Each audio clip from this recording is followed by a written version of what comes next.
Now, you finished up and it aired the second season of Down to Earth.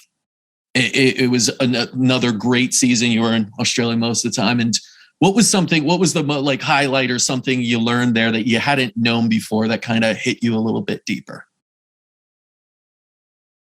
I mean, the obvious one for me is just the learning from the Aboriginal First Nations people, and certainly Torres Strait, the history of the Torres Strait Islanders, which is very close to Papua New Guinea. Yes. In the Northeast. I knew nothing of that kind of, and really what we found out is many Australians don't know of that area, and the way they're living and how they're living and the challenges that they're having.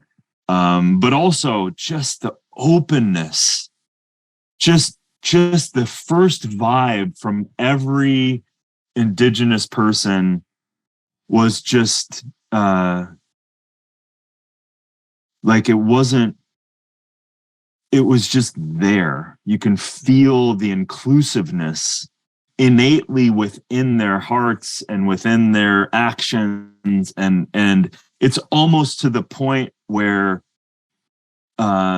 it's overwhelming in a sense because of their inclusiveness, and just demonstrated under severe odds of getting, their entire country taken over, and the plight of that whole scenario.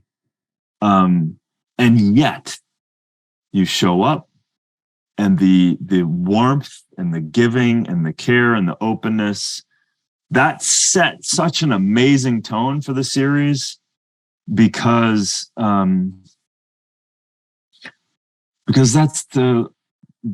are the original people, right? They're the original people, and who are we to say anything about that land without including them, and without them including us?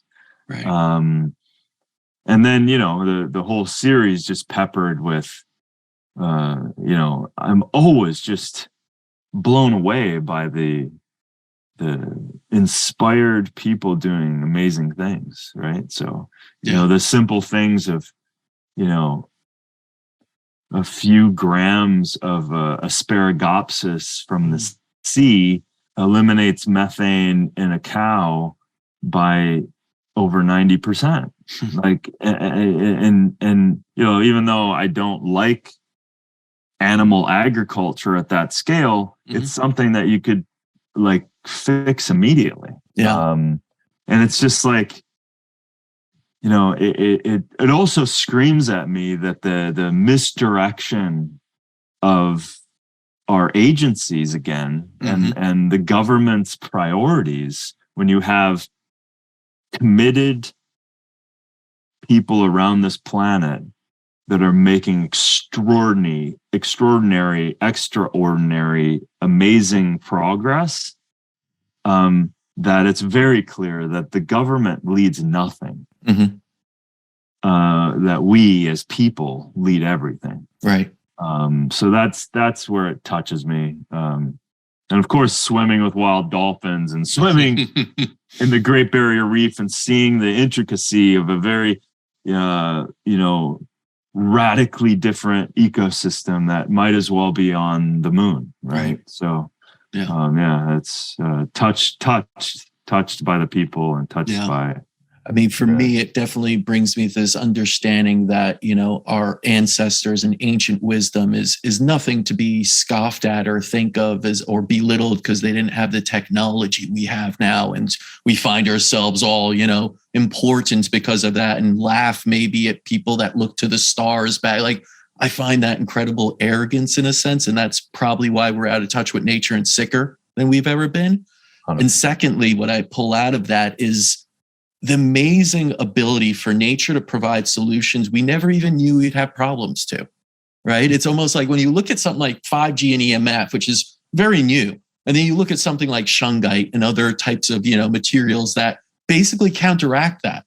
And it's like, it was almost a foresight of Mother Nature to provide us with this. Yeah. And for that, you have to, be at awe with nature and start to see, well, nature has the solutions. Einstein was right. He wasn't a dumb guy when he's like, you look to nature, right? Yeah. And I think that's what we have to do overall in medicine and health, just for humanity, is look to nature. And so for that, I really did appreciate that series altogether, because I think it got people to be like, damn, there's a lot out there, first off, that I didn't know about. And wow, nature and our ancestor and people we don't know about are pretty incredible, right? Yeah, the best. And you realize that the opposite of that, divorced from nature and trying to artificialize an existence and thinking that it's advancement, clearly has a long, continuous side effect of immense proportion, that we're playing with things that, like you said, the arrogance that we think we are above nature, or nature is somewhere out there, is just the massive flaw of a human. And again, it's one of the simplest things I say, is to reconnect with nature. I mean, you should have never been. You are part of nature. We don't disconnect, actually, but we do in a sense. And I always say, if you want to find yourself, get healthy or anything, just go out into nature. Go out to your forest, your park, anywhere. Doesn't need to be that you get a plane, have to travel to the middle of Tibet and, be alone and to become a Buddhist. But you could do so much just by walking outside and literally hugging a tree, right? And feeling it and touching a leaf and staring at it for a second and seeing the veins that resemble our veins in our own body. Like, so much could come out of that. And yet some people scoff at that and say, where's the drug, right? Where's the clinical proof?